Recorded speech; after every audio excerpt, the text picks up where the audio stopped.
Bonjour et bienvenue à Hop dans le Wok. Aujourd'hui, on vous fait un vrai classique de la cuisine japonaise et c'est le poulet teriyaki. Tout le monde connaît le poulet teriyaki et c'est un plat qui est super facile à faire à la maison. C'est un des plats les plus rapides à faire un soir de semaine. La marinade, il n'y a pas beaucoup d'ingrédients et il n'y a vraiment pas beaucoup d'étapes pour faire ce plat-là. Aujourd'hui, on va faire le poulet teriyaki sur des petites brochettes, mais vous pouvez aussi prendre des gros morceaux de poulet, c'est à votre choix. Et les ingrédients qu'on va voir dans la recette d'aujourd'hui sont d'une gracieuseté des supermarchés KimFat. On va commencer sans plus tarder, mais juste avant, n'oubliez pas de vous abonner à notre chaîne.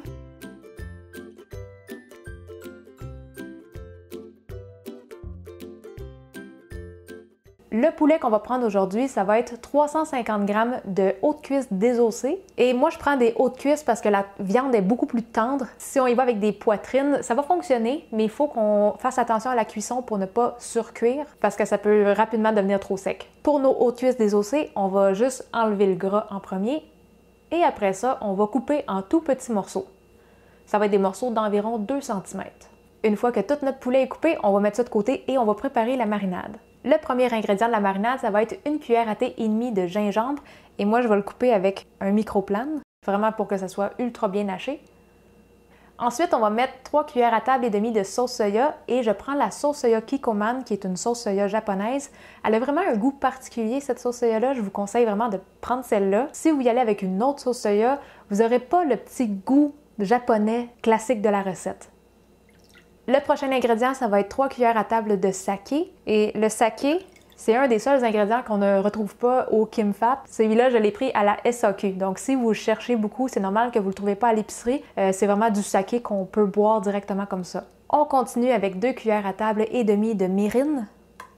Le mirin, c'est comme un petit sirop sucré. Pour ceux qui n'ont jamais goûté, c'est très bon dans les marinades. On ajoute 1 cuillère à table et demie de miel. Et là, on va mettre 2 cuillères à thé de sauce soya sucrée. La sauce soya sucrée goûte un peu comme de la mélasse. Je vais vous mettre une image à quoi ressemble la bouteille, mais si vous n'en trouvez pas, vous pouvez aussi remplacer ça avec 1 cuillère à thé et demie de mélasse. Et le dernier ingrédient, ça va être 1 cuillère à thé de fécule de maïs. On va bien mélanger le tout. Une fois que notre marinade est bien mélangée, on va l'incorporer au poulet et on va bien mélanger jusqu'à ce que tous les morceaux de poulet soient bien enrobés. Fait que la recette, c'est vraiment juste ça, c'est super simple. Là, on va juste recouvrir ça d'une pellicule de plastique et on va mettre ça au frigo. On doit laisser mariner minimum 30 minutes, mais idéalement un 3-4 heures. Ça vaut la peine de laisser mariner plus longtemps parce que vraiment, les saveurs vont bien rentrer dans le poulet. Mais pour un petit repas pressé, 30 minutes, ça va faire la job. On va laisser ça mariner et on vous revient pour la suite. Notre poulet a assez mariné et on va maintenant mettre les petits morceaux sur des brochettes d'environ 6 pouces. Et là, juste pour m'aider un petit peu, parce qu'il y a beaucoup de marinade, on va sortir le poulet pour le mettre dans un bol. Ça va juste être plus facile à les prendre un par un sans tout le temps se mettre les mains dans la marinade. La marinade, on va pouvoir la garder de côté, on va en avoir besoin un petit peu plus tard. Donc là, on va juste venir piquer des petits morceaux de poulet. Ça va être environ 5 à 6 morceaux par brochette. On ne veut pas surcharger la brochette, je ne veux pas que tous mes morceaux soient collés comme ça parce que la cuisson, elle ne se fera pas bien. On va essayer de vraiment bien venir étaler nos morceaux. Ça va permettre une cuisson parfaite jusqu'au centre. Quand la brochette est prête, on va la mettre dans une petite assiette.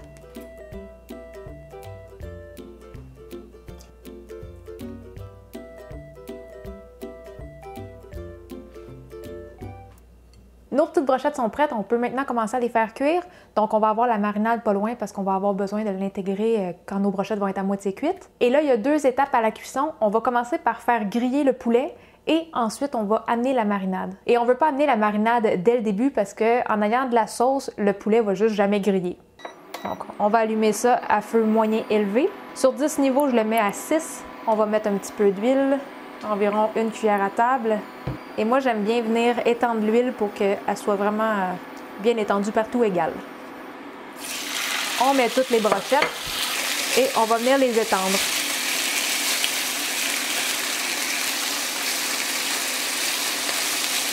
Et là, on va laisser le poulet comme ça sans le tourner parce qu'on veut vraiment que le dessous grille bien. On peut venir vérifier une fois de temps en temps de quoi ça a l'air. Moi, j'aime bien quand c'est rendu pas complètement noir, mais quand même quand il y a du petit noirci. Fait que plus il y a de coloration, plus ça va ajouter aux saveurs. Quand ça a atteint ce niveau de grillé-là, moi je les tourne. Ah ouais, parfait. Miam. Et là, on va attendre que le deuxième côté soit grillé à peu près égal. Si vous voyez comme ça qu'il y a des morceaux qui étaient sur les côtés qui grillent moins, vous pouvez les déplacer au milieu. OK, comme ça, c'est parfait. Quand c'est comme ça, on a du beau grillé. À ce point-là, on va venir ajouter toute la marinade qui nous restait.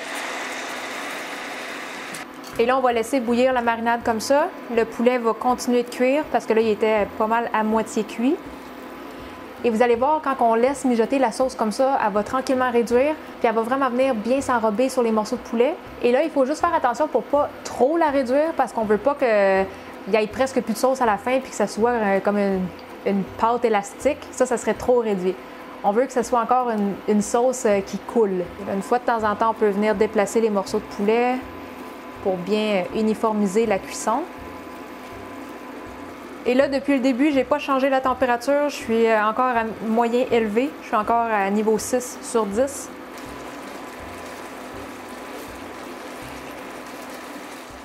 Une fois que la sauce a atteint cette consistance-là, on peut retirer du feu et servir.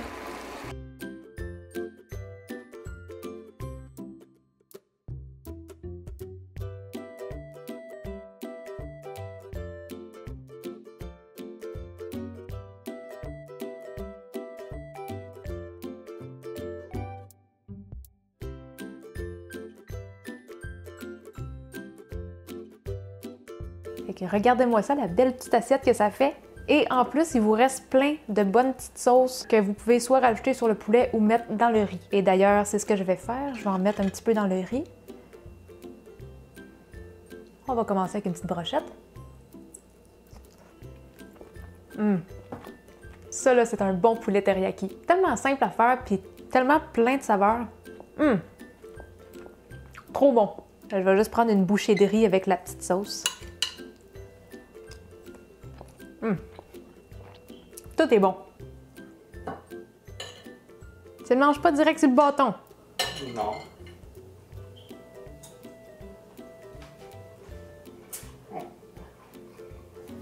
Tellement bon. C'est comme du bonbon en ce moment-là. C'est cochon aussi. Je n'étais pas un fan de poulet teriyaki jusqu'à ce que Christina insiste pour en faire. Mais maintenant que j'ai essayé sa version à elle, là, je suis convaincu, tout simplement. Non, mais c'est parce que c'est pas aussi bon si tu le manges pas sur le bâton. Grignote. Grignote le petit bâton. Avoue, c'est meilleur. Ça fait une différence de le manger direct sur le petit bâton. Hein. Je sais pas si c'est juste mental. Je sais pas si c'est mental, mais c'est bon. Non. Goûte à mon petit riz, là. Goûte à mon petit riz. Oh my God. La sauce est bonne. Incroyable. Je sais déjà d'avance que ça, c'est une recette que vous allez adorer faire à la maison. Si vous avez besoin de la recette écrite, comme toujours, ça va être disponible sur notre blog et on va mettre le lien juste en dessous de la vidéo. Et aussi, si jamais vous faites la recette de poulet teriyaki, on aime vraiment ça voir des photos. Et si vous voulez nous les partager, la meilleure place, ça serait notre groupe Facebook Cuisine asiatique fait maison. Si jusqu'à maintenant, nos recettes sont vraiment bénéfiques pour vous et ça vous aide beaucoup, et si vous voulez nous aider en retour, c'est possible en venant sur notre page Patreon, parce qu'en devenant contributeur, ça nous aide beaucoup, mais ça vous donne aussi accès à des petits privilèges. Mais sinon, la meilleure façon de nous aider, ça reste de partager nos recettes avec vos amis et votre famille. N'oubliez pas de vous abonner à notre chaîne YouTube, et sur ça, on se dit à la prochaine. Bye bye!